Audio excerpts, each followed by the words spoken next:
Every school in Georgia has trauma kits. Every school in Georgia has staff members trained in how to treat a badly bleeding wound.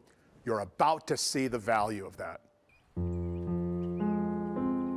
It was an ordinary day at Cumming Elementary School, Forsyth County, Georgia.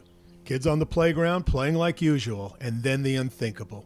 A teacher came running towards me, and all I really remember her saying was, "There's blood everywhere," and the look on her face, I'll never forget. A little girl named Jennifer had fallen off this harmless playground equipment and suffered a freak break that threatened her life. It was very obvious. It was a serious bleed. It was an arterial bleed. So I just instinctively grabbed the tourniquet out of the kit and applied it to the top of her arm. It saved Jennifer's life.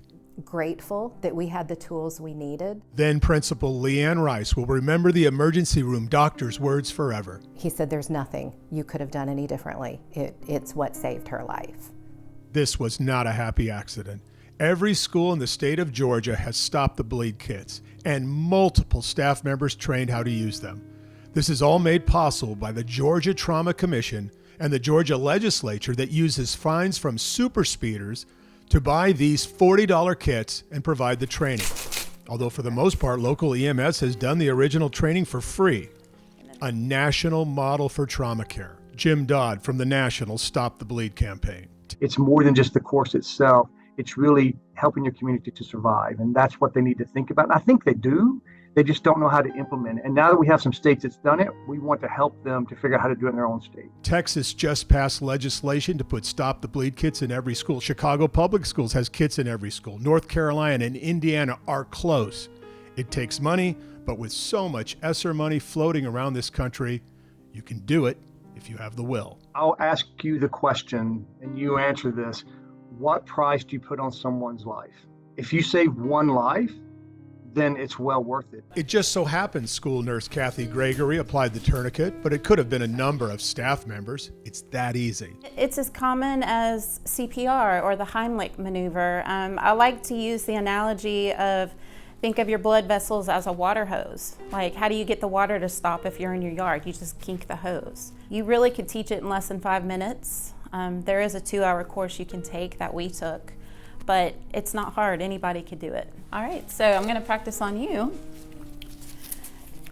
Just loop the belt, hold it in place with the Velcro, twist, and you can feel how tight that is. Right away. Tighten, tuck it, all done. Less than 15 seconds. You just saved my life. Saved your arm and possibly your life. Yeah. Stop the Bleed kits are permitted, but not widely used in Tennessee. This summer, Nashville Public Schools told us they were looking at it.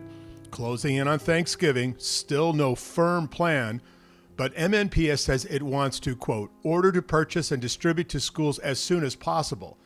Details on training and timeline for implementation are still in development, unquote. Georgia educators say, don't wait until it's too late.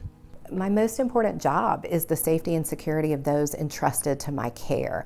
I never want a moment to come where I look back and say, I should have, I could have, why didn't I? I just think, why wouldn't you take action? Just Jennifer. Just one life, in my opinion, is worth it. We will be following this program in Tennessee until they stop working on it and it becomes a reality. I'm Dennis Ferrier, Fox 17 News, your Code Red station.